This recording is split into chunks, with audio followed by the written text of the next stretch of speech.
Good morning. This is me checking to make sure I'm not on mute like I do every single time when I start this show. So thankfully, y'all can hear me, I think. But good morning. It's Friday morning. It's been the end of a long, long week. It's been a great week so far. I've been crushing all the stuff that I've been meaning to get done. But what I do on a daily basis doesn't hold a candle to the person that I have on with me today. So here's the thing that most photographers don't want to say out loud. And this is the part of the job that they love is shooting. It's not the admin, it's not the marketing or chasing the I mean for some people it might be, but I know for me it's just the shooting part that I like. So everything else for me is just kind of overhead. And Ashley Siegert, I met at WPPI a couple of weeks back. She is the founder of Vacanva, and it's a platform. It pairs photographers with nonprofits, and it does portrait-based fundraising campaigns. And the model's built around getting photographers paid to do the thing that they love to do, which is shoot. So it's really an interesting model that I can't wait for you to hear about because when I first sat with Ashley at WPPI, I was mind blown saying, why haven't I heard about this before? How can I get involved? This is going to be a big thing for photographers that feel burned out on a lot of the admin part of the business. So Ashley spent years as a producer, stage manager for ESPN baseball. And she'd fly back and forth all the time. And she was building a portrait photography business at the same time and working with her family. And in my experience, that kind of schedule either breaks you completely or it teaches you something.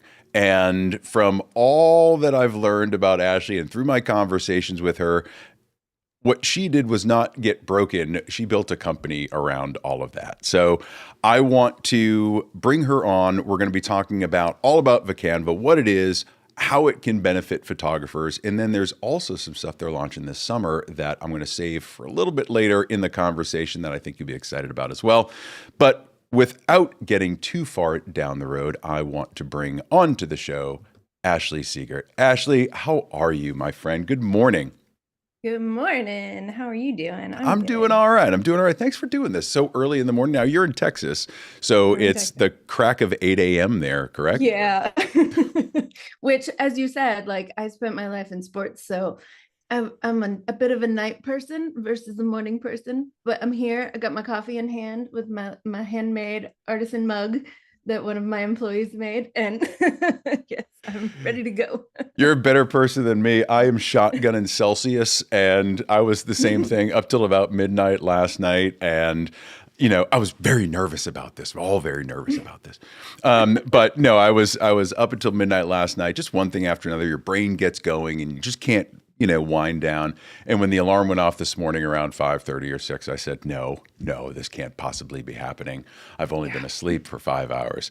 So welcome. This is going to be good no matter how bleary eyed we are. So, when we sat down at WPPI and our friend Ashley brought us together, and I sat with you and I said, all right, explain to me what Vacanva is. And you said, no, no, no, no, no, no, no, no. You need to hear how we got here first. And Mhm. I'm so used to just getting into the story. I'm like, all right, tell me what it is. Cut to the chase. ADHD. Only so much brain cells can listen at one time, right? You get it. Why don't we give everybody a little bit of that backstory? I tease the ESPN stuff. You're a portrait Sure. photographer. You're raising a serial entrepreneur. So Mhm. give me the background, and then we'll just start tugging on all these threads and answer a lot of the questions that I know people are going to have. Sure. So at the time, pre-COVID, like just pre-COVID, I've always known I'm a serial entrepreneur, and I'm that weird person that's like the business person first and the artist second, which I know is not the norm in this industry. But I always wanted to build something bigger.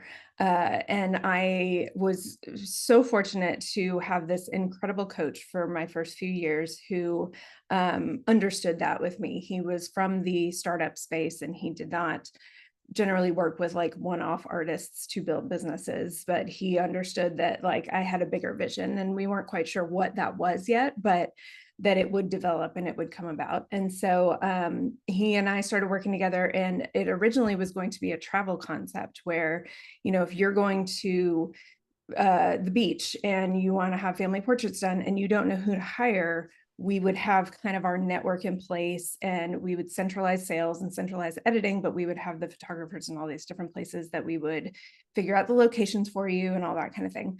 And we were set to launch that in March of 2020 when tourism died a hard death for a very Perfect long timing. time. Perfect Yes. timing.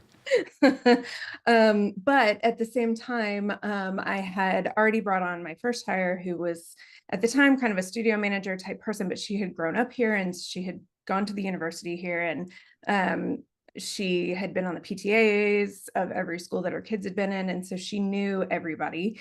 And I said, I want to be in every silent auction in town. And she said, in my sleep, say less, let's go. And so we were already very close partners with a lot of the nonprofits here when they lost their events to COVID. And so we figured out that silent auction package could become a sell as many as you can digital product. And we figured out that our platform that our website was on, we could build them a portal that they could send out to their entire donor base and sell as many of that package as they can. And the first one sold 20 and the next one sold 30. And then we were like, I think we're on to something. And pretty soon we had saturated the majority of the nonprofits in our smaller market and started going outside into the larger metroplexes in our state and beyond. And then did a lot of partnering with the larger organizations tied to the university here. And pretty soon we had, I think now I'm at like 75 people and counting. And we are, working on some big corporate partnerships of how we can grow even faster and kind of an everybody wins scenario. And that's really the core of what we've tried to build, is something where everybody really wins. Like there's no downside for it. The photographers are getting paid work and the clients are getting incredible work that they're also donating to an organization they love, and the nonprofits can raise easy money and everybody really wins. So yeah. Okay, we're going to have to break this down bit by bit by bit. All right. So, and I love the fact that you say, oh, I'm just, I'm in a smaller market and it's College Station, Texas, and it's what, 100,000 people or Sure. So compared to like Houston down the road and Austin and DFW. And fair enough. It just made me laugh because I look around and I'm like, in the middle of I got 500 no people. Yeah, I've got bigger high schools than I do town. So it made me laugh. It's all relative, right? So yeah, right. yeah. So what struck me again, right, from this conversation, the first conversation, is that you just kind of, and I don't want to gloss over it, you kind of gloss over the fact that you're like, oh yeah, I see opportunity and opportunity and opportunity. We're going to do silent auctions and we're going to get with these nonprofits and we're going to lift people up. There's this serial entrepreneur thread in you, right? And I think you either get that gene or you don't. And you clearly got the genes and the genes from several other people at the same time because you've been doing business building. We're going to get back to Vacanva in a second, but you've been doing business building since you were a kid, right? You face painting, hair salons, portrait businesses, right? Where did that all come from? Was it your dad, who I know was also, he was a television producer, was he not? Still is, yeah. Still is, yeah. So yeah, my dad's a producer. He has, I think he's got like 8 Emmys at this point. I think it's at Just 8. A couple. And my mom was also in TV when I was younger. But then she also had like an out of our home business as I was growing up, because they were like, eventually one of us has to get off the road and like raise the kids. And so she came off the road. And so she had like a corporate gift basket business out of our home. And I joke that like the soundtrack of my life was an air compressor, because she had like a foil imprinter and she would do like the ribbons and the diapers, and they all had like custom names with the hot foil imprinter, which ran off of a compressor that was in our basement. And so that was the background soundtrack of our childhood. And then she always said she had an 8-year attention span. So she went from that to mortgage loans to city council to now she is a consultant for a developer company and looking for what's coming next. And you never know, like, anything can happen. I know both of my grandfathers were also very much in this mindset. My grandfather on my dad's side started a business that to this day in LA has multiple locations. And then my grandfather on the other side was always the way that I see my brain working. Have you ever watched The Queen's Gambit? And Oh she's yeah. like laying in bed and like the chess board is on the ceiling. That's Yeah. how I equate my whole brain. And when I'm in my workouts each day, like literally I forget where I am and it's the chess pieces on the ceiling at all times. So I think a lot of us see things that way, especially those of us that focus on strategy and mhm, trying to stay 1 or 2 or 57 moves ahead of everybody else, right? mhm. And it's a really hard thing to turn off. Yes. Now, growing up with that as a kid, right? And you're seeing all these opportunities and you're doing this. Let's fast Mhm. forward a little bit and you get to photography, right? Was it a Craigslist ad that you saw? Do I remember you Yeah. telling me that it was like a Yeah. Craigslist ad and you So were like, "Oh, I can do that." well, so I lived in Atlanta. I was doing TV. And then I went to a wedding and met the bride's brother, and he lived in Texas. And I was like, wrap him up. I'll take him. That one done. And so eventually moved to Texas. And but I was a freelancer in TV at that point, and so everybody was still trying to crew me in Atlanta and didn't know to crew me in Texas. And so in our little rental house, I was like, what can I be doing while he's Yeah. a teacher and at school all day?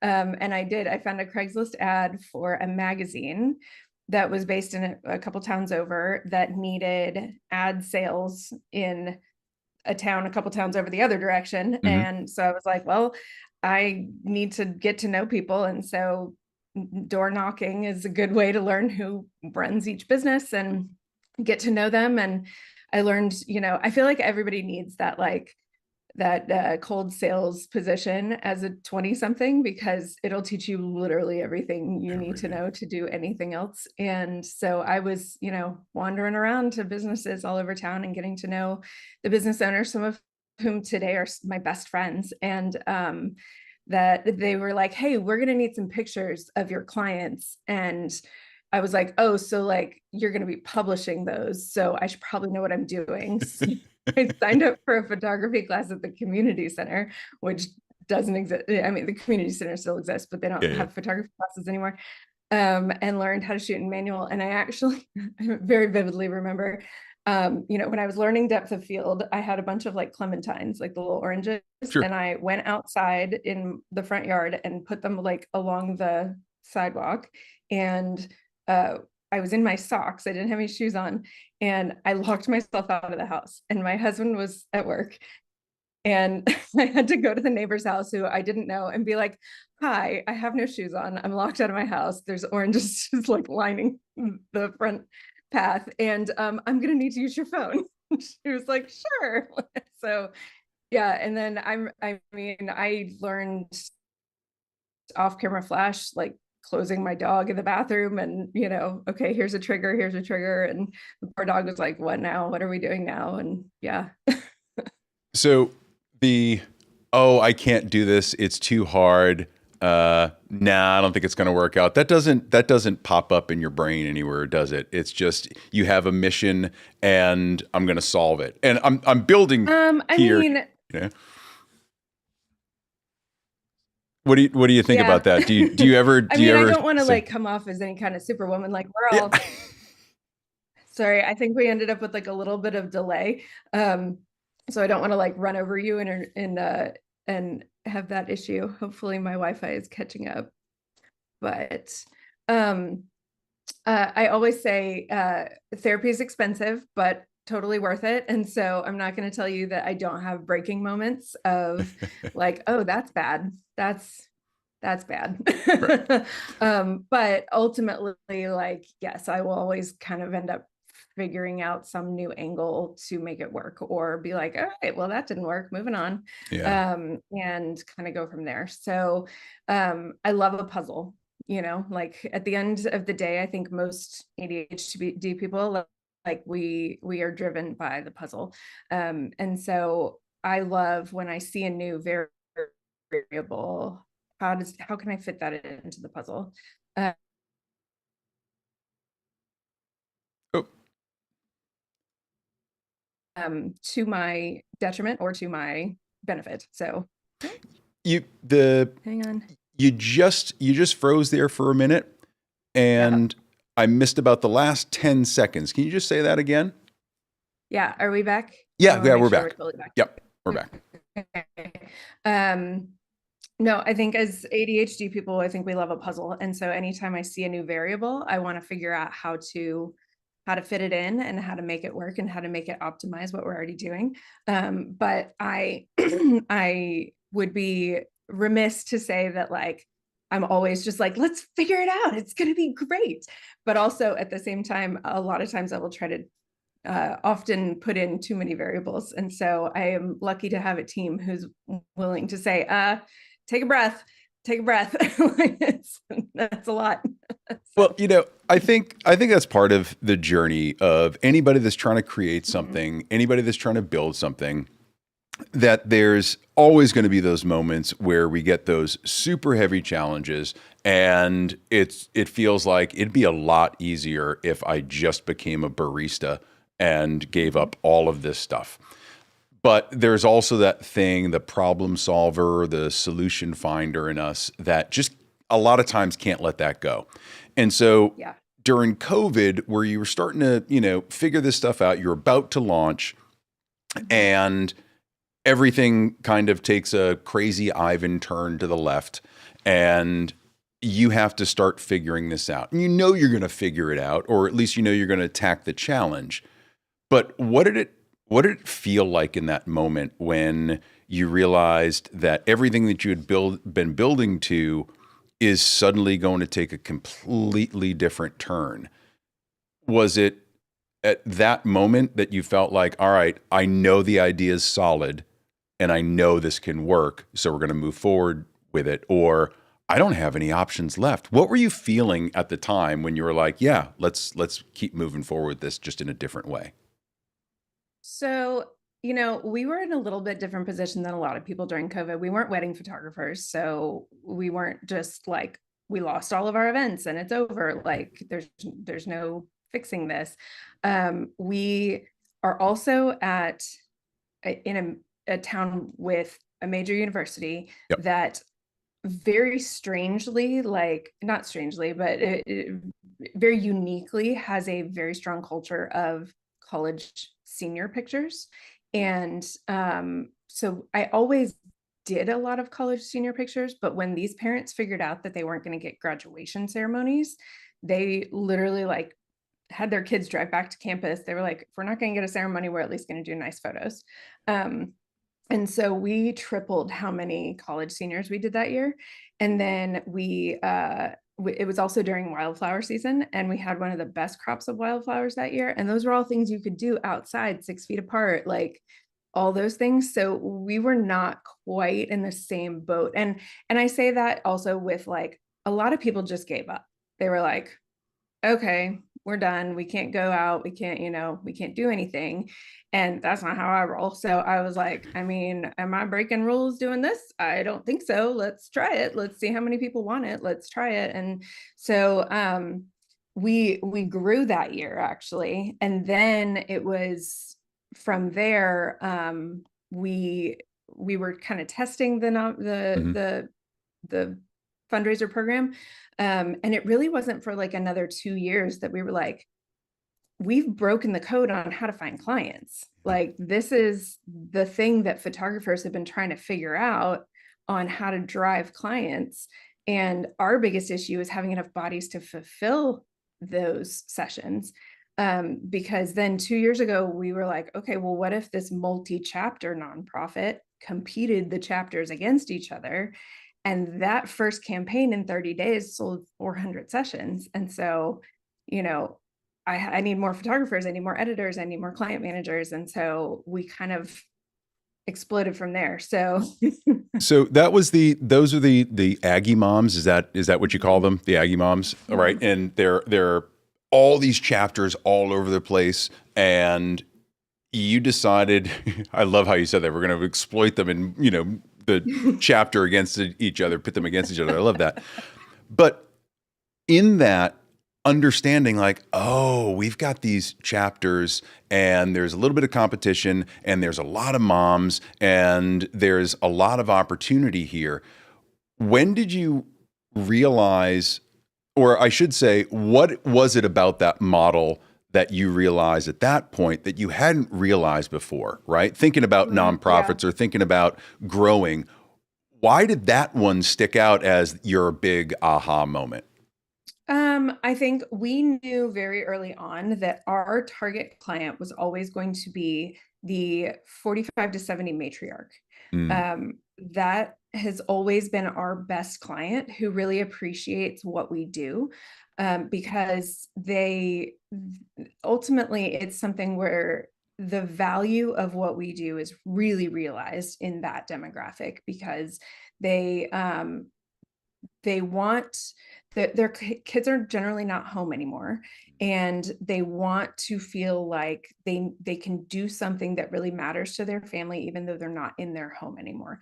And then they also want to look up at their wall every day and see their kids and their grandkids smiling back. And so, and the generally speaking, they have a little bit more disposable income, they have a little bit more time to spend on planning these types of things than your 30 something mom. And so, most people, when grandma says, please show up at this time wearing this thing, everybody says, yes, ma'am. And they fall into place. And so we knew very early, like that's the kind of client that we're going to best fit with, to do what we want to do and to have the variety of work. And for, I have an education degree. So like, that whole like people management and kids and all the things, and stage managing is the same way. Like classroom management is classroom management, and so that was always going to be my sweet spot.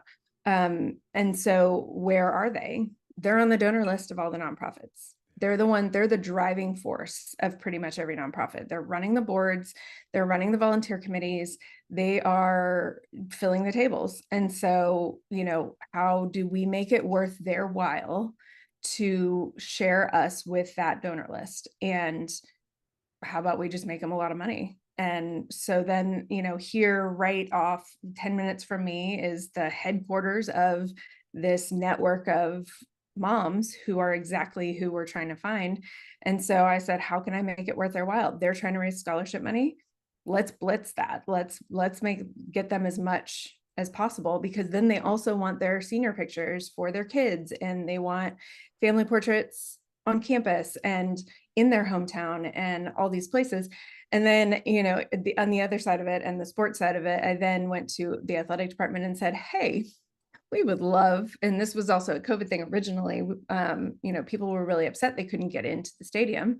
And I said, well, let's give them an opportunity and do family portraits in the stadium. And they were like, I was under no illusion they were going to say yes. Right. But the worst I could do is ask, and the worst they could do is say no, and they didn't. And so we now do an exclusive weekend in the stadium that they can upgrade to. And so now we're working on other stadiums and figuring out how we can do that for the fan bases of other stadiums, working with the foundations of each of those ball clubs. And then a lot of the players have their own foundations, and it just kind of, yeah. There's a lot of interactivity between a lot of these different groups.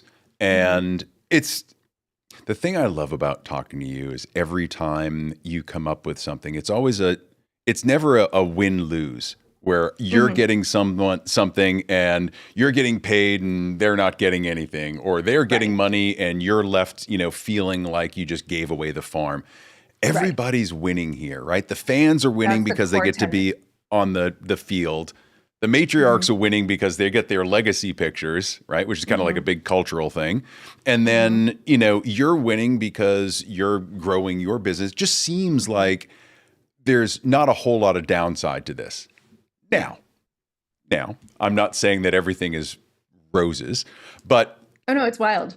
but Where do photographers fit in with all this, right? So like Yeah. you build this thing and you're driving these campaigns and we're making 400 sessions and $40,000 in, record time.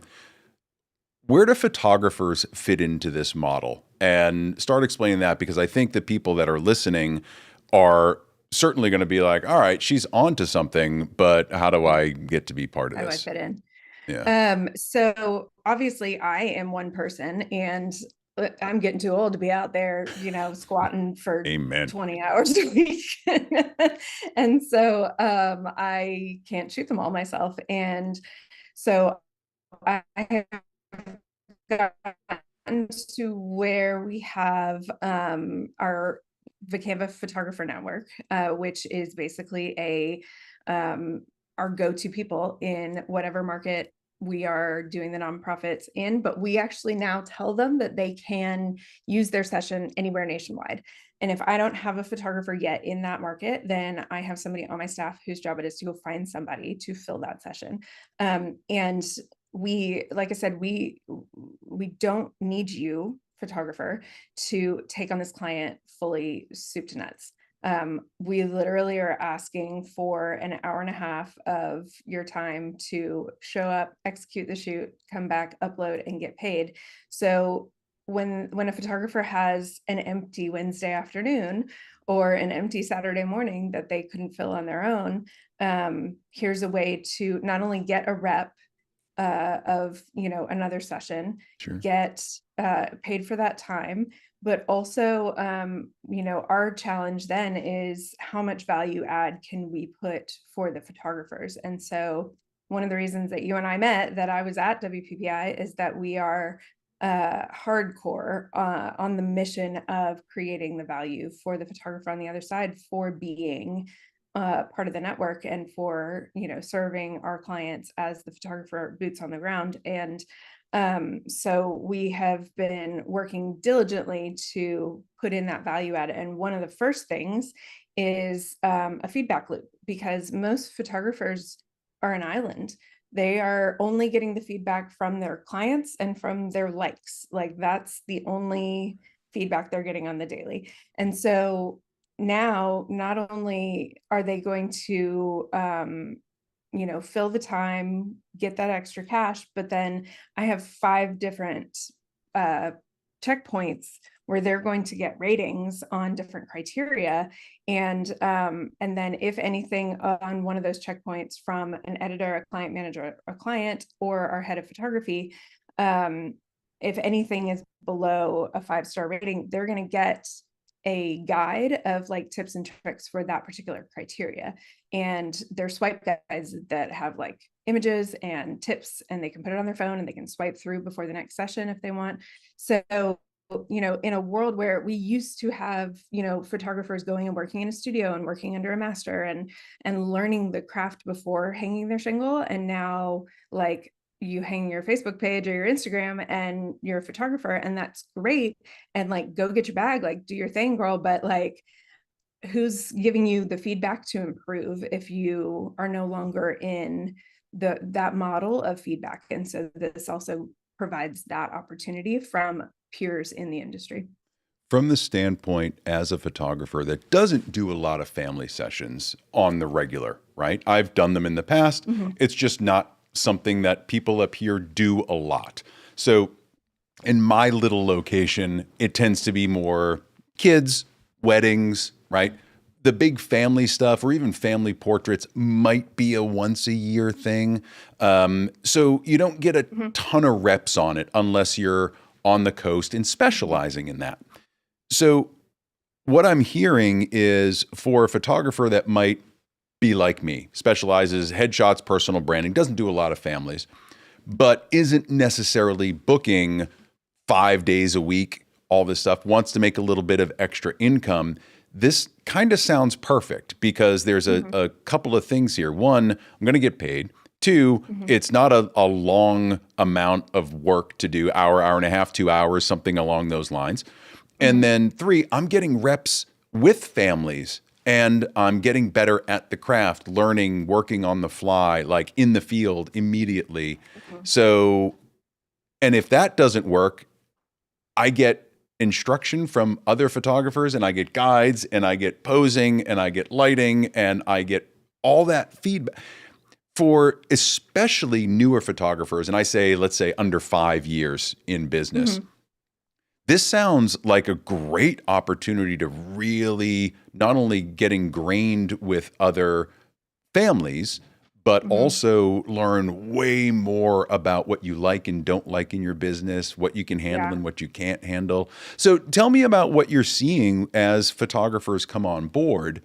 What types of questions are they having, right? Because I got to imagine Yeah, they're like, well, this sounds way too good to be true. What's in it for sure. me, right? So, Well, and that's honestly been our biggest feedback, both from the photographer standpoint and the nonprofit feedback yeah, standpoint, is we've removed so much of the issues that it feels scammy, and so that's been the biggest thing that we've had to overcome, and yeah. where our partnerships are coming into play, because once people really like sit down and talk to us and like ask all the questions, and this happened with you and me in Las Vegas. You were like, okay, but what about this? Okay, but what about this? Because like I'm gonna poke a hole, I felt and bad. I I'm was like, trying to bring find it, places.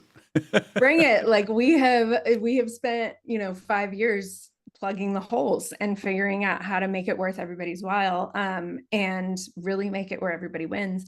I will say, for baby photographers, like it's not necessarily the best fit to, like, for me to throw you out there with a family of 30 and be like, good luck, have Right. fun. Like there's still a quality standard that the client is going to expect. And Of course. so, in a perfect world for us, it's somebody that has, at least a little bit of family work in their background, where they understand like what a 2-year-old really is. And they Right. understand, because we had a baby photographer one time, and I said, okay, so how do you pick like your spots and this, that, and the other? And he was like, well, the models know their angles. And I was like, grandma don't know her angles, baby. I was like, I don't know that putting you with, our demographic is going to be quite the right fit. Um, but uh, but when they're really trying to figure out and hone their craft, not only do they not have to go out and market for this client and do model calls and work for free, and nonprofits continuously ask for us to work for free, and every photographer has to find that balance of like what they're willing to give up their time for the nonprofits and whatnot. And we're not asking you to do that. We're fronting, a flat rate per session, regardless of what kind of sale we get on the back end.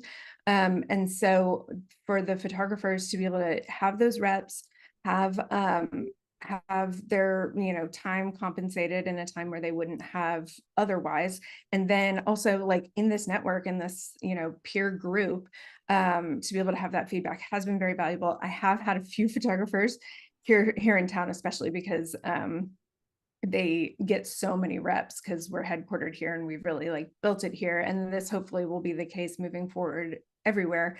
They get so many, and they get so in love with the fact that they don't have to do any of the other work. They don't have to edit, they don't have to call, they don't have to market, they don't have to do the client consultation, the sales, like any of it. They show up, they shoot, they upload, they get paid. And so I've had a couple here that just were like, I'm just gonna shoot for you and just stop worrying about trying to run a business. And like, we don't ask that of anybody. We don't Right. have a non-compete. We don't like want you to close your business. We want this to help you keep your business afloat, because it helps you make ends meet, and it improves your craft, and it gives you, a community and people that you can ask questions of. And my operations director and I, or my head of photographers and I, like, we've been in the industry for 15 years and each, and we have seen it all. We've tried it all. I have shot, like, you name it, I've shot it. I wrote a book on birth photography and like did a whole like video course. I have done commercial. I have, been under the mentorship of a major commercial photographer. I have seen and done it all at some point because, ADHD.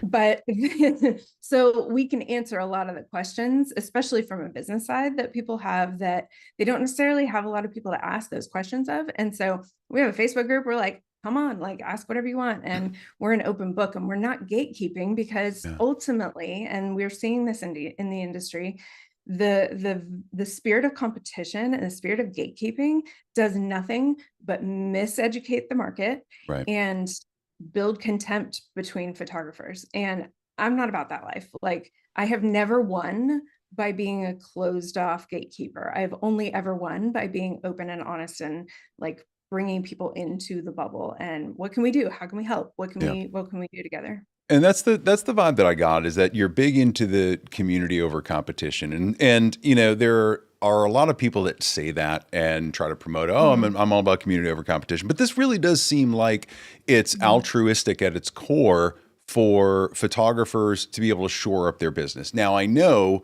that there have been a couple of photographers, like you said, that have left their studios or closed their studios and become full-time Vacanva photographers because Mhm. it just makes things easy and it fits their lifestyle. And I know that's not Right. the norm, but there's quite a few photographers at this point that are really adding to their income stream. And that leads me to the question. So these days, a lot of what we get taught from all the photo gurus Mhm. is you can build this six-figure business and you just have to do this X, Y, and Z. Now, if you have to do other things, there's always this like, oh yeah, no, if you have to do a side hustle, do a side hustle to make extra money. But the undertext is you're kind of failing at your business Mhm. if you have to do that, right? I've never really looked at it that way. I'm like, what other opportunities are out there for me? Right. So I can believe that some photographers are going to look at this and say, I feel shame that I have to do this to Mhm. make a couple extra bucks to put in my pocket. There's this weird thing, Yeah. this weird shame around it, right? So as you get into these conversations, what are the things that you're hearing from photographers as their concerns, right? So from someone seasoned that's sitting in the back going, there's not a lot of downside to this, right? Unless you just loathe doing family photography. Right. But there's not a whole Which lot of downs, fair, like right? Totally fair. That's why I don't do a whole lot of it. two-year-olds are not for everybody, and Nope. I wholeheartedly understand In the middle of that. a college football stadium. So Right. if someone comes to you and they seem a little bit skeptical, what are the concerns that you're hearing from Yeah. photographers, and how do you address those? How do you get past them? Like, is it So, pay? Is it hours? Is it yes. scheduling? What are the things that come up? The biggest thing is not only have the gurus been telling everybody that all of that, but they have been telling them that if you show up and get out of bed with your camera for under X dollars, that's a failure. And so when we tell them you're not culling, you're not editing, you're not marketing, none of the overhead applies. Um, the pay is going to reflect that time that we are asking for. And so when they say, okay, what's the pay? And we say it's between 125 and 200 for a session, they go, oh, they recoil because they've been told if I'm not making, 4 to 5 figures on every session, then it's not worth me getting out of bed. Right. Which I totally and 100% support for your own clients, that you have all of the overhead and you invest all of the hours and the time and the editing and the et cetera, et cetera, et cetera, right? But you're also willing to drop thousands on workshops for 3 days of feedback instead of constant access to a network of professionals. And B, I'm only asking for basically 2 hours of your life. And there's a lot of people with master's degrees in their fields that are not making the hourly that comes out to. Mhm. And so what I'm seeing is a lot of photographers don't understand their numbers Yeah. to be able to say, if I can fill those 2 hours for $200, that's 100% worth that 2 hours when I'm not having to invest in all of the other overhead. And so one of the things that I had at WPPI was this calculator that I built that the photographer can absolutely go in and plug in all of their numbers and figure out what they are making per hour. and realized that generally speaking, even for your seasoned and like high priced photographers, it's going to be about a third of what I'm paying you per hour. Yep. And that's reality. And, like by the time you're doing all the things for a client that they expect, it's going to be, somewhere in the realm of 35 to 50 to on the high end, 75 to 100 an hour, and we're paying about 100 an hour. Right. So why not just like throw in that extra 2 hours and not have to do all the other things involved? So that's been our biggest pushback more than anything. And I think it's valid, but when you put it in those terms, right? When I first did my numbers for the very first time as a photographer, and I was just like, why am I not really making the money? And I went through everything and I did the process, right? Because everyone's like, write down all your expenses and everything, and you always kind of skirt it because you want to feel like you're making better money than you actually are. But when you strap down and you look at it and you realize you're making $17.50 an hour and you're doing this, and I could be working at Home Depot making $20 an hour and not dealing with all the stuff that I'm dealing with, it's a big reality check, right? And so I instantly said, if I want to survive at this, let's raise the prices. Right. To a point where you're making $100 an hour, $150 an hour. And that, to me, is when you factor in taxes, when you factor in saving, when you factor on running your own business, again, it comes back down to about $50, $75 an hour, which ain't a bad rate. If you look at it at the end of the day, I'm pretty happy with that, right? Exactly.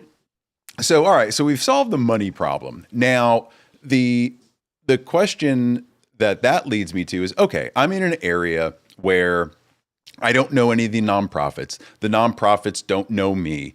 How do I get hooked up with these families? Like, what's the process for a photographer? Is just application? Is there a portfolio review? Are you a good person? Like, what drug tests? Like, what's in there, right? So you tell me, what does it look like if a photographer says, I don't see a lot of this happening in my area, but I'm really interested? What do those steps look like? What can I do? Yeah. So we have yes to all of it. We on our website have a full explanation page. That calculator is available to anybody. You do not have to be a Vacanva photographer to understand your numbers. That is a free tool that I built, so that's on the page as well. And the application, and we do ask for a full, raw, unculled, unedited family session from your portfolio. That way, because that's what we are receiving from you, and our art department handles all the editing and culling and everything, we need to see what we're going to be getting from your work. And then our head of photographers also will do a deep dive on your social media, your website, your reviews, everything, and do some vetting, because at the end of the day, we're sending you out with clients and we need to make sure that everybody's going to be in a good position. And then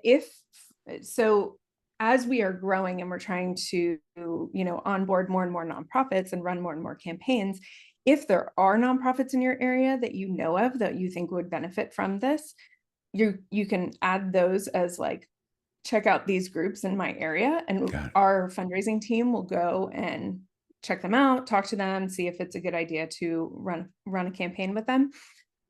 If so, you as the photographer for referring that nonprofit is going to get first right of refusal on those sessions in that area. So that's a good way to get more sessions, is by being like, hey, here's some nonprofits that, like, were they to run a campaign, they're in my area, I'm ready to shoot for you. However, we don't require it. And if we need somebody in that area for a client that wants to shoot there, and you're in that area and you've onboarded, then you're our person, first and foremost. And so because you're not having to do the consultations, you're not doing the scheduling, you're not doing any of the troubleshooting on the scheduling, our client managers handle all of that. And so anybody that has purchased any fundraiser package in our entire ecosystem can then choose to shoot wherever they're going to be. And so say somebody is like, we're going to North Maine for, our anniversary, and we bought one for this, school in San Antonio, but we want to use it in Maine. I'm going to call Matt and be like, hey, I got this client and they want to do this session up there. Are you available? And when I say call and ask if you're available, we have a calendar system that we implement you into. We're not calling every person one by one every time we do a consultation. We have a whole like system, and you get a text message that says you've been assigned to it. You can double check that it's all going to work. If you have any issues, you can like talk to the client manager, et cetera. And then if you run into weather or somebody gets sick or whatever, that all goes back to the client manager for rescheduling. So you're not handling any of the logistics that go into all of that. And that's the thing, man. That is the thing that just ruins me. And it's it's the reason as a solopreneur, right? Don't have anybody working for me. Time is everything. So whatever I can automate, whatever I can do to take those admin tasks off my plate, the better, right? That way I can spend my time shooting or editing if you love editing or retouching. But all of that adds up to hours. And for any family session, you're culling, you're choosing, you're editing, you're revealing, you're selling, you're doing all the things. And it sounds like all that gets taken off your hands. And you really are. And I said this before, and it's a horrible turn of phrase and has no reflection on you. But it's like, we joke all the time about being like, dance monkey, just press the button. In this case, you kind of are just pressing the button with, a good eye to the craft, clearly. But and it's more people management than it is even the it's the dynamics of the families that we see in front of us. And I especially used to say in birth photography, like when you have a camera in your hand, like you become one of their family immediately. And like the dynamic change happens immediately. And so we need people even more than like a lighting expert. Like I can teach you lighting, but I need somebody that when like grandpa comes in hot because he don't want to be there, that you can diffuse the vibe. And like that is worth its weight in gold. And if I got somebody that can do that, like I will keep you busy all day, every day. But there were a couple of things that you said in the conversation that we had in Vegas, which was, you told me a couple of stories. You had one story, and I'm going to paraphrase, so you fill in the details. I'd love to hear these again. The dads that don't want to be there, but then they realize they're going to be on the football field, and then they're driving it because like, hey, I'm going to be in Aggie Stadium and be able to get right on the field with my family. Super cool for the guys' man cave or whatever they're calling them these days. Right. But like the guys get their dream fulfilled to be on the field. And then you also told me a story about someone taking their first steps, like the baby taking the first steps, right? And if you're someone that thrives in an environment where you can handle all of these different types of personalities and emotions, this sounds like a piece of cake. Is that the type of person that you're looking for? Someone that's not necessarily an extrovert, but someone that is comfortable dealing with people, comfortable being in these situations, talking to anybody. Okay, got it. The amount of former teachers that I have hired over the years is wild because they can handle diffusing, they can handle large amounts of personalities, and they can handle parents, the dynamics with parents and grandparents. That's big, and that's a large portion of the photography industry at this point is former teachers who have just gotten fed up with the way that teachers are treated and are like, I'm going to go home with my kids and figure out something I can do on the side. And so we have a lot of those. And those are great because they can diffuse any sort of, one of my former teacher photographers, bless her, I remember a few years ago, she texted me and she was like, they fed their children ice cream for breakfast. It went about as expected. Load them up with sugar, send them on out. Like, what are we doing? What are we even doing? That's what I do. Like, I don't have kids. All my friends that do, I'm like the fun uncle, and I'll just give them a whole bunch of sugar, spin them up, push them back to the parents and be like, I'll catch you guys next week. Oh, I love doing that stuff. Not necessarily as a photographer. I understand the concern that's there. Listen, I want to transition a little bit because it sounds like if people want to find out about Vacanva and the application process and all that, it sounds really straightforward. And like you mentioned, if there's not something in the area where there are active nonprofits that are doing this, but you have ideas, it's a two-way street with you guys 100%. too, right? Yep. And saying, hey, I got this great idea over here. Can you Mhm. put your team on it? And then, like you said, first right of refusal. You can open up your own opportunities here in your Yeah. area and still not have to do a lot of the legwork, And right? that also, like, it will ingratiate you to the nonprofits a lot as Sure. well. And so the relationships you're able to build in your town based on that, and like when you bring this opportunity to them and be like, hey, because on the other side, and we haven't even like, because that's a whole different audience and a whole different like bubble of questions of wild, but like when you go to a nonprofit and say, hey, they're going to hand you a campaign in a box, and all you have to do is like put out the marketing materials that they make for you and collect your money. And 100% of the donations, by the way, we don't take a cut of the donations. And the packages, they donate $99 and they get this sitting and one 16 by 20 mounted print.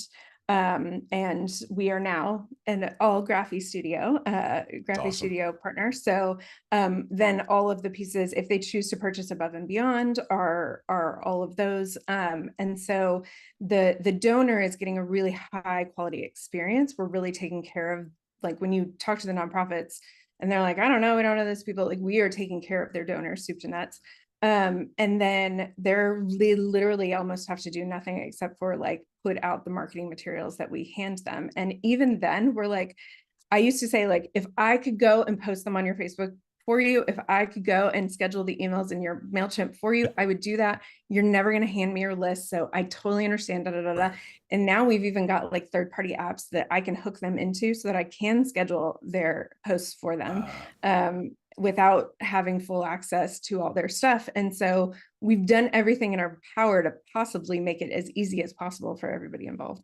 And I think this is where your background as a photographer really comes into play, right? It's not like you're some tech bro, VC, private equity person coming in, right? And not understanding the market. You Right. understand the mindset of a photographer because you are Mhm. one, and understanding where those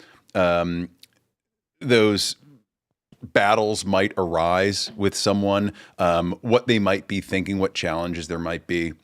But with that, I know you're also building something that you're launching this summer. And I kind of caught it, but you were still in that kind of development phase. You didn't give me all the details.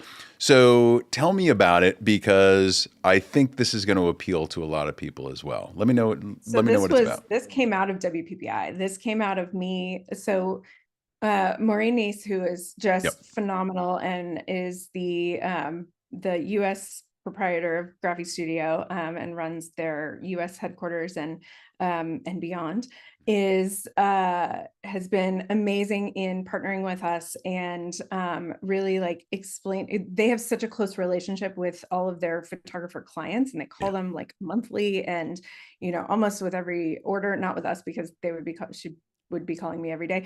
But I bug her enough as it is. But one of the things when we were there, I was helping at their booth and recruiting from their booth. And it meant that I was getting, a steady stream of, sorry, I have turned this room into my art studio so that I don't doom scroll. And it is about what you would expect for an ADHD art studio. Um, so it meant we had all these reps of having this conversation over and over again. And so what we realized for a lot of photographers who are like, I don't think I really need that. I don't think I really want to be, in that bubble. I don't really need it. I'm doing fine. And we don't just want the baby photographers. We want the seasoned photographers who are going to deliver really beautiful lighting and really beautiful work. And our top photographers here in town are the ones, our best lighting guys are the ones who are like, I'm not really promoting my own stuff anymore because it's easier to just shoot for Yeah. you, because I just want to do the creative work.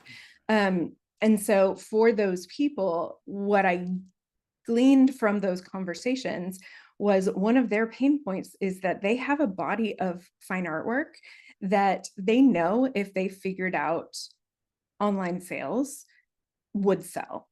Yeah. So I'm not talking client work. I'm not talking like commissioned portrait work. I'm talking like, your landscapes, and it can be people, but your fine artwork that's, your personal art that you have done for you, Sure. or, for whatever reason is not commissioned portrait work. And a lot of them are like, I know if I figured out online sales, I could, do some sort of sideline where I'm selling all of that. And I heard it probably 8 or 9 times at Bet. WPPI. And that the biggest hurdle is that then they have to figure out how to set that up online. They have to figure out fulfillment. They have to figure out maintaining another website. They have to figure out the business model behind all of that. And like, when they sit down and start to like poke it out, they're like, ooh, I just realized I have to do that. And then I have to, and then the shipping, and then Oh, that, yeah. and they just don't do it. And so it's just sitting on a hard drive somewhere, and that stinks. But we already have all of that infrastructure in place. We already have the fulfillment figured out with Graphy. We already have the tools to make that happen. So I came home and started poking around.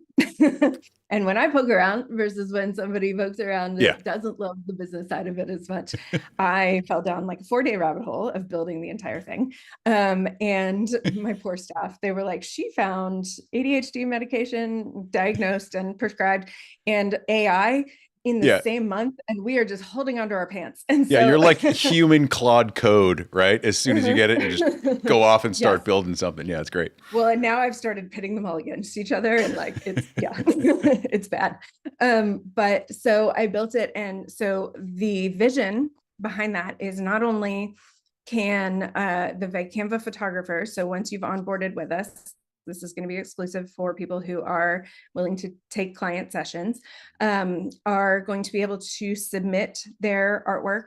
And our curator, Leon, who's also one of our top photographers here, is going to be going through and choosing which pieces go on the gallery, to then where we will run a full marketing campaign for that piece and sell it on the platform and do all of the fulfillment. And the photographer will literally just receive the money.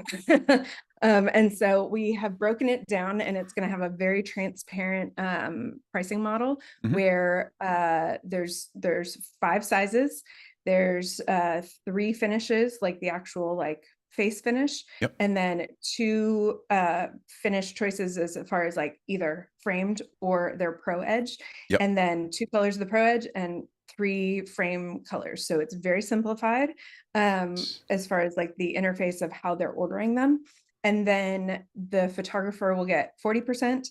A nonprofit of the collector's choice will get 10%. So it's another revenue stream for the nonprofits, for the people who don't necessarily want a portrait session, but they want to be involved in the campaign. 10% to our curator, 20% to Graphy for all of our, fulfillment stuff, and then 20% to the platform for all the overhead and everything. Sure. And so across the board, and like all of it is very transparent, and you can see like the collector knows exactly where the money's going, photographer knows exactly where the money's going. We'll do limited runs of like how many will sell, so that it is actually, fulfilling kind of the fine art promise. Graphy also does a certificate of authenticity on the back that they can digitally etch the photographer's signature, all the things. I mean, we'll be running, Pinterest campaigns and all of that.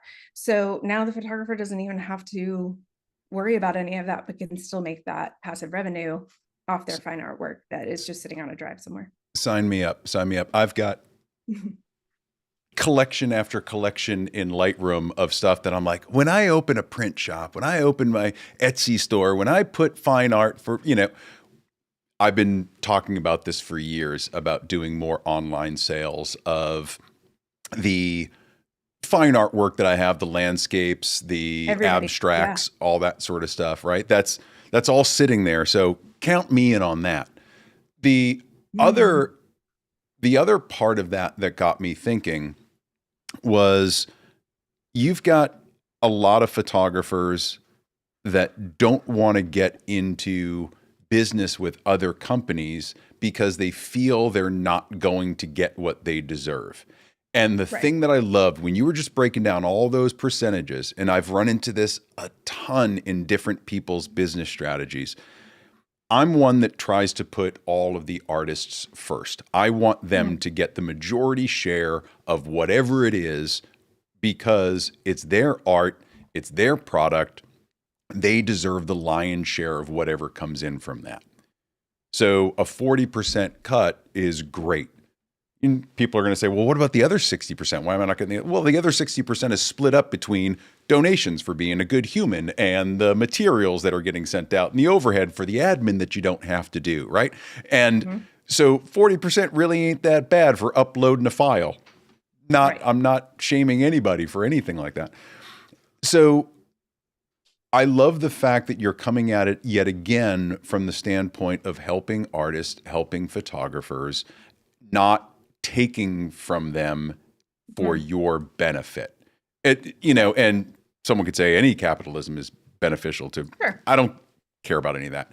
What it's saying, also it's the sandbox we're playing in, baby. Right. So. It really is. But the thing that I love is that you're keeping the photographer as, as the person that should be the focus, right? They are producing their art, they're selling their art. You're giving them the capability to do that to make more money. Why wouldn't people do this? The amount of work that goes into setting up your own e-commerce store to sell this stuff, and then all the fulfillment that goes along with it, and then all the marketing that goes along with it, and the advertising that goes along with it. It's a huge commitment. And to be able to do something that's turnkey seems like it's, especially with Graphy, is going to be a remarkable product. When are you looking to launch all of this? We're hoping to launch this summer. The one piece that I'm not allowed to touch is how it ties into our whole database. Because when I touch the database, things break, and my head of IT gets real mad. Stay in your lane. So yes. And so she is finishing out the submission process that ties into all of that. And then our Leon, our curator, is going to be kind of combing through the initial group so that when we launch it, we have a solid amount in the gallery. I'm hoping about 60 to 80 pieces before launch so that it has a good body of work. And then we'll be off to the races. And I'm really hoping, more than anything, like my goal was to make it a value add for photographers who want to come on to take client sessions. Sure. And so same thing as when we said, okay, we want the nonprofits to market us to our perfect demographic is their donor base. How do I make it worth their while? Let's make them a lot of money. That's generally my answer to most things of like, if I'm going to ask you something, I'm going to try to figure out how to make you money in the process. Like that's kind of my whole approach to all of it. And we've been working on also some corporate sponsorship strategies of how we can appeal to some of these companies to come in and match the donations, because they're also going to get the impact marketing of being on the campaigns. And, how do we make it worth everybody's while? And so that's really the approach that I'm coming with to everything with is how do I make it make sense for you? And how do I make you a lot of money? Because in the process, you will both, appreciate the company, promote the company, and everybody will win. And I mentioned my coach earlier on, and unfortunately we lost him to colon cancer about not quite 2 years ago. And he was the first to come in and be like, what is the core principle of everything we do? And the early version of it, when we were all women and we were, flying by the seat of our pants, was I got you, girl. And so if something went wrong, there was always somebody that can be like, I got you, I'm going to come help, like whatever. But it has morphed into this, everybody wins. And that he's always kind of in the back of my head whispering, like, is everybody going to win? Like, how's this going to go? So that's really kind of what has built the whole thing. I love that. It's such a great philosophy that it seems, I'm going to dumb this down for me. It seems simple in theory. Oh, everybody wins. In practice, way different, I can only imagine. But I love the fact that, again, we're back to your problem solving. We're back to, where you were as a kid Mhm. thinking, how do I start a hair salon in my basement, right? You found a problem, you're solving it. How do I make this win for Mhm. everybody? And as a core philosophy, I just wish more people had that slant rather than the self-centered version of it, which is what's in this for me, which is where a lot of people come from.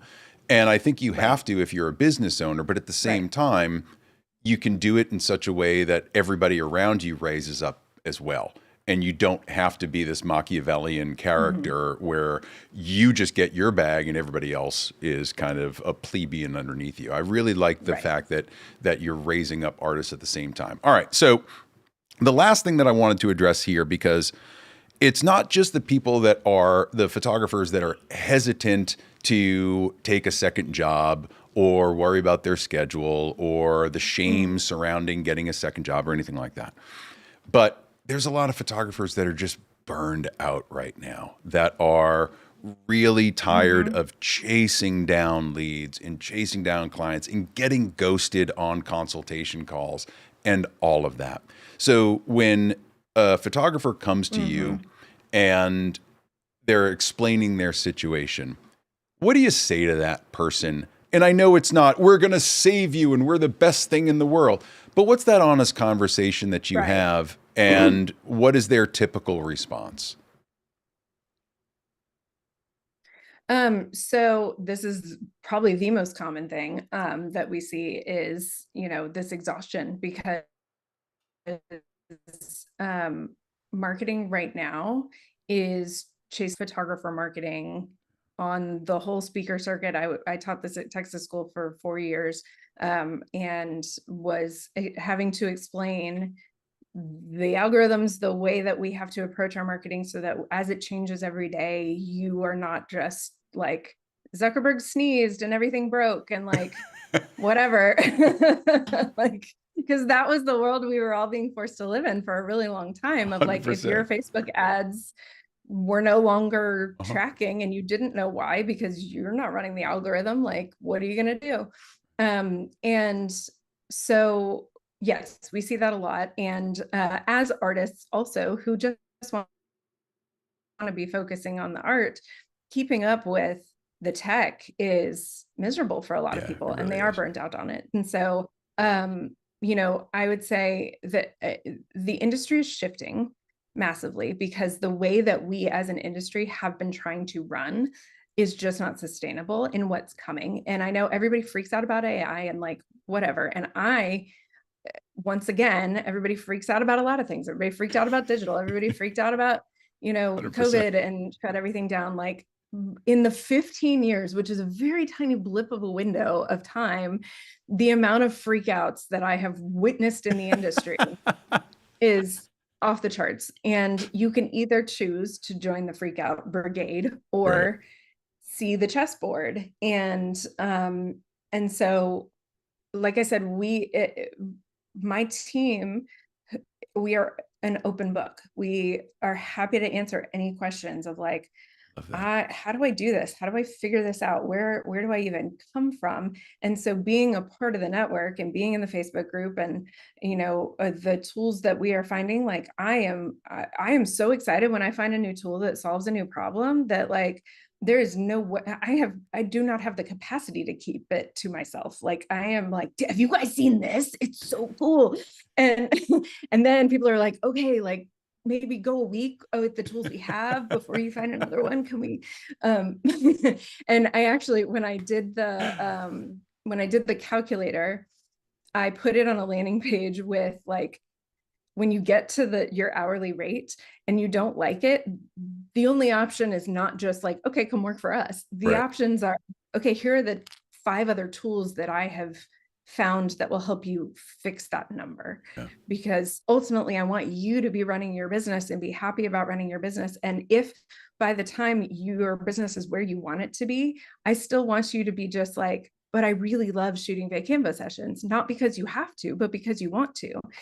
And so we're an open book. We're happy to answer questions about the business side, about really just about anything. We have 5 amazing editors around the world who are, we have gotten our automations down, and like, here's the other side of it.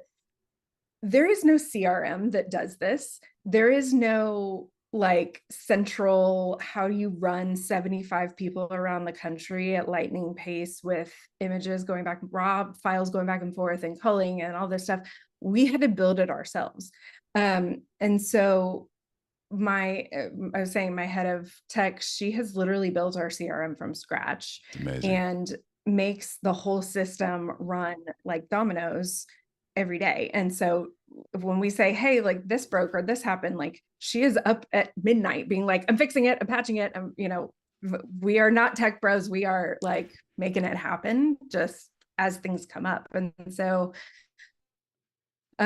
we have brought on as many like partners that have already figured out parts that we don't want to have to replicate or do from scratch. We this year implemented a third-party donation platform so that we don't touch the money that gets donated. It goes directly into the account on that platform for the nonprofit to withdraw to their bank. Like we don't even touch it. And so like things like that, where we're just, implementing ways that other companies have figured out puzzle pieces that we can leverage. We're all about it. I love this so much that you had this weird, strange pivot, and now it's grown into something probably bigger than you imagined and more complex than you imagined. But it's all really positive, not only for you as an entrepreneur, but for the industry as a whole. I can see variations of this popping up in different places, right? But not copying Vacanva, but more just the idea of, oh, we can go about how we market and how we interact with companies in a different way. And I love talking to people that are thinking a little bit differently like that, like you've done here. And I wanted to bring up some of what the website looks like so that people have an understanding of where it is, and it's very simple to find, vacanva.com. Is there anything in here that people should be reading about? Is there a place for them to apply right here? Is it just get in contact with you and you reach out to them? Tell me a little bit about what's the best way for people to visit the site and then learn more about it, get in touch with you, process, that sort of thing. So if you scroll all the way to the bottom footer, there's a join the team, and that will take you right to the become a Vacanva photographer page. And that has all the tools. It has FAQs and testimonials from some of my favorite people around here who have been with us from a lot of them from the start. That yellow button right there is the calculator that you can run your numbers and kind of see what it is you're actually making. That's our Facebook group where you can go in, and that's usually if we have a place that we need to fill a session that we don't already have somebody, we'll start with our Facebook group. We'll go into the Graphy Facebook group. And so we'll be like, hey, who's in this city? And so that's, kind of the first place to go ahead and start getting sessions. Beautiful. And once you've, gone through the onboarding process, then you get and this is the other side, is you get a staff portal that you sign into, and any session that you've been assigned to has all of the information there. The client manager puts all the notes from the consultation. So, like how many people, what ages, what are the kids' names, like, were there any special circumstances? Like, you're not walking in blind to a session. You have all of that information that you would have gotten if you were doing a consultation on your own. The location, if there's a permit that needed to be handled, we handle that, and et cetera. And so that's all there. And then the button to upload your gallery, your log form, your mileage track, so that we can reimburse mileage. And then also like a behind the scenes upload, so you can get paid extra if you're taking behind the scenes stuff that we can use in our marketing.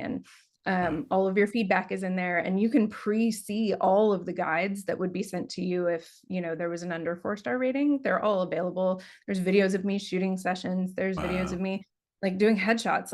I'm not gonna generally ask you to do headshots, but I filmed it, so it's in there. Might as well take it. So yeah, a lot of free education. I love how much has gone into this. And I know it sounds almost, it almost sounds condescending. I really don't mean it to, but I'm just like, No, it's I feel like I'm relatively tied into the industry, and this just kind of came out of nowhere in my orbit.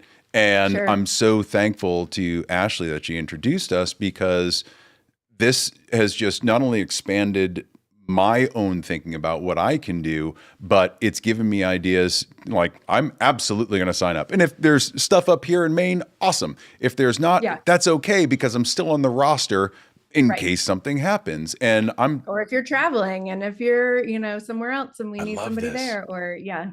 It's just such a low lift opportunity for people. And like I said in the little title thumbnail, it's like no admin, just shoot. And that's kind of like the 4 magic words to any photographer. No admin. Are you Mhm. kidding me? That's fantastic. Well, So and I say, like, I don't politic publicly, like that's yeah, my hardcore, but this is how I try to make the impact on, like, what's the world I want to see? I want to yep. see people legitimately trying to uplift across the board. And, if at some point the magic vision of somebody coming along and sliding a very nice number across a shiny conference table, that's the manifested vision. But once that, I would like to go on to figure out, how do we do more of the philanthropic entrepreneurship, and like, how do we get more industries to think from that direction? And there are a lot of people out there doing it. It's just like, that's kind of the bubble that I've decided is my playground, as opposed to just an industry. And I love again, I come back to the emotion that is tied behind the benefiting others, right? Doing Mhm. for others. I have a friend that started a nonprofit last year to recycle wedding florals. Instead of just Mm. having one day at a wedding and just throwing them away, she started a nonprofit in Maine to recycle those, bring them to nursing homes and hospitals and Mhm. places that might need high-end flowers, instead of them just going into a garbage dump somewhere. And it's not a new idea. It's done in other cities, and it's Right. taken off like a hockey stick, because people were like, I didn't know we could do stuff like this. And a lot of times it's just that Yeah. education. I didn't know this was available. I didn't know this was out there. Right. So hopefully, just through communication like this, getting it out as much as possible, that we can start to change some of these areas Mhm. and give photographers a better lifestyle, give clients an easier way to get what they want done, give those matriarchs that want those family photos on the wall something easy to knock it out. Like, there's so much upside for Mhm. everybody here. I'm really, really excited that you're building this. And I'm excited that you're the person at the head of it, because we need a couple of Oh more gosh. Captain ADHDs up there, and just seeing everything at once, and seeing the chess pieces on the ceiling, and just putting it all Yeah. in place. I appreciate everything that you're doing. Is there anything left here that I haven't covered that you want people to know? Because I just think there's so much here, we can go and digest it, but Um, you always get something up your sleeve.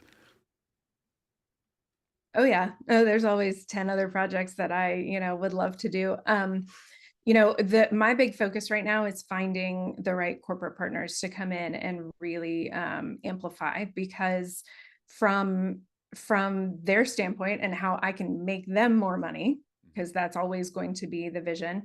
A lot of them have, philanthropic budgets and whatnot for what they're doing out in the community, but we actually can give them, because we're putting out all of these campaigns that are being amplified by all the nonprofits.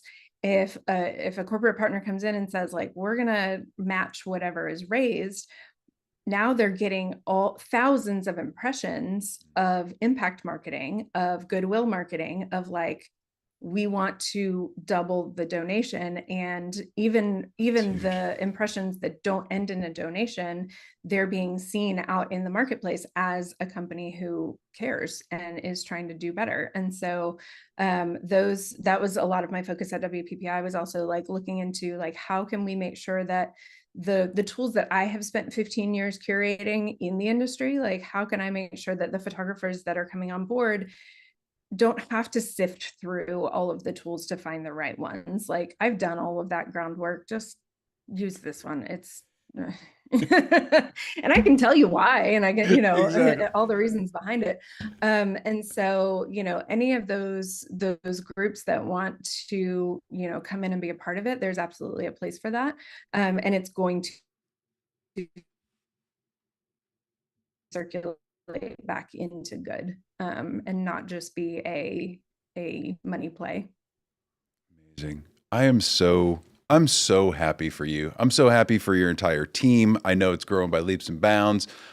I'm I can't wait to see at next WPPI where you're at with all of this, because I know it's hopefully you'll have gotten that big acquisition check slid across the table. But in the meantime, I'm hoping that this really does grow in the 50 states, Yeah. and really starts to go from just local and regional to something much more nationwide, because the model is solid, and I'm just a big backer of what you're doing. So thank you so much for spending all this time today.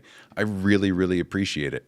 Would you come back in a couple of months No, and thank you give us an for update of where it amplifying is? what we're trying to accomplish.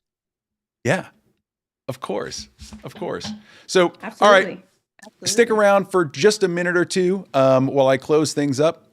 But for everybody watching, please go to vacanva.com, get in touch with Ashley, get in touch with anybody on her team, ask them questions, give them, things that they haven't heard yet, which I doubt you'll be able to do, but try it anyway. And really think about doing something outside of your norm and doing things that can benefit the community around you as well. So, Ashley, thanks again for showing up, and I appreciate you. I'll talk to you soon, okay?